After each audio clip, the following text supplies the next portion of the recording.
Hello everyone. I wanted to take a moment here to go over the first assignment for this course. Hopefully you've read through my instructions, but if they still don't quite make sense to you, maybe this will help clear it up.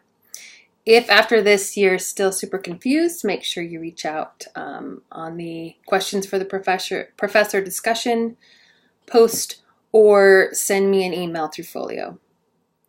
Okay, so for this first assignment, and you will put this, it's an assignment slash discussion because you will post this in a discussion and then you will take a look at two other peers' submissions and you will make a response. Okay, so first things first though, you're going to create the assignment. So in order to do that, you need to, for Module 1, you're creating a chapter summary, but you're going to use graphic representation. So they'll look like graphic organizers, bubble maps, that if you're familiar with those terms.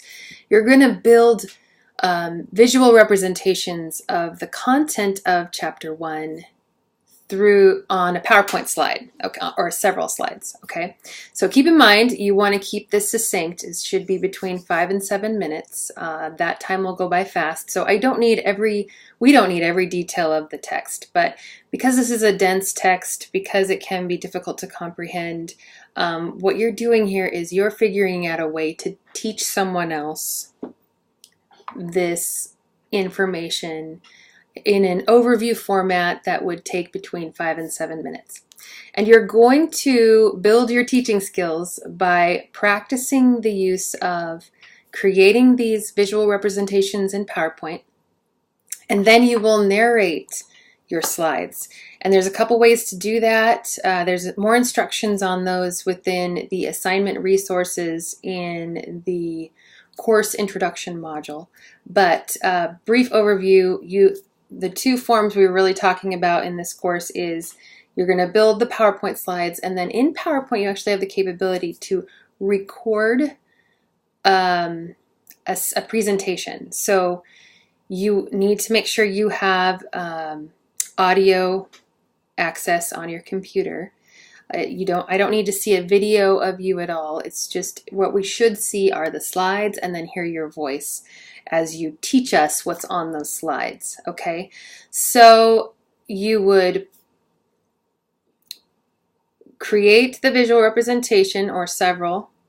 There's a list of areas to cover in the assignment instructions. So defining some of the key vocabulary, maybe classifying, describing concepts. You could compare things. You could show us some sequencing, some cause and effect, hold apart relationships, or some analogies. You do not have to do a slide for each one of these. I do, and I don't really have a number, but I want to see a good coverage and what makes sense for this chapter. So keep that in mind, okay? And you will build those slides. You'll have very minimal text in them.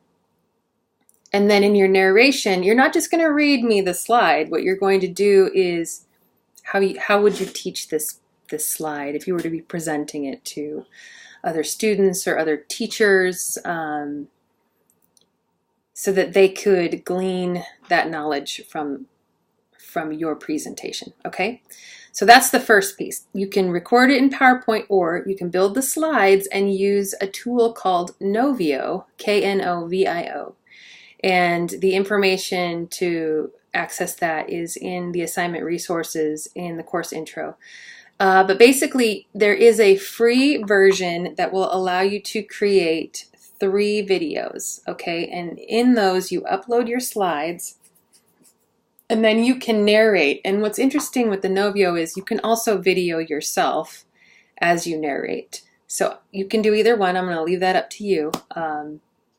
You can do Novio, or you can do the PowerPoint recording version. Just keep in mind that with Novio's free version, you only get 3 videos. So throughout this course, we're going to be doing a little bit more than 3 videos. So you may run out of your free.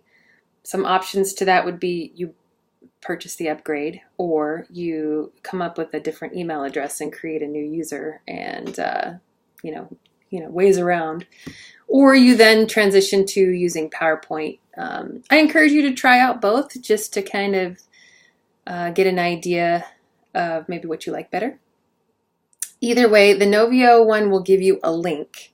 So when you go to the discussion, to post your discussion, to post this assignment, basically, you're going to go into the discussion, start a new thread, and then you will drop the link in, or you will upload the video. And I gave some screenshots on how to do that in the assignment instructions here. So take a look at those. So depending on which format you use, that's how you would insert that information into the discussion post. And then what you'll do, once you've posted yours, you're going to look at your peers. So you're going to look at at least two presentations from your classmates. You're going to review it, and then I want you to respond to each one of them, giving them at least, your response should include some type of great job on, or I really thought how you presented this information was awesome because blah, blah, blah, blah. And then I also want to, you're doing a peer review here. So give them a little feedback on maybe what could have been better. Maybe they were missing some information, or how they laid it out was confusing. But try to be positive, obviously, in how you present that information. How would you appreciate getting that feedback from somebody else and applying it there? So that's what I want you to engage in with this discussion. I think it will help you understand the content better, and I also think it builds your skills in teaching and instruction, as well as being reflective on your peers' work and being able to provide constructive feedback to each other, because that's an important skill as we continue to grow and expand our teaching practice. All right, so again, after watching this and reading through the information, if you're still confused, have questions, reach out, let me know, and I'll be happy to address them. All right, good luck. I can't wait to see your videos.